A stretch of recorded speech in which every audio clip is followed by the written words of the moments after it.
చంద్రబాబు గారికి తెలిసిందల్లా వెన్నుపోటు పొడవడమే. ఆయన భార్య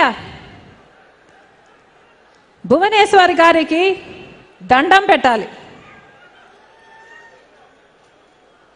జన్మనిచ్చిన తండ్రిని వెన్నుపోటు పొడిచిన, సొంత తండ్రిని అవమానించి ఆయన మరణానికి కారణమైన ఆ మాంగళ్యాన్నే చూసుకొని బ్రతికేస్తుంది.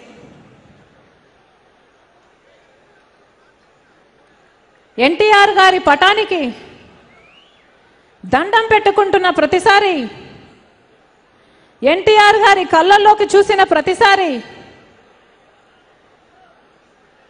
ఆ తల్లి మనసులో పడే వేదన పాపం ఎవరికి చెప్పుకోగలదు?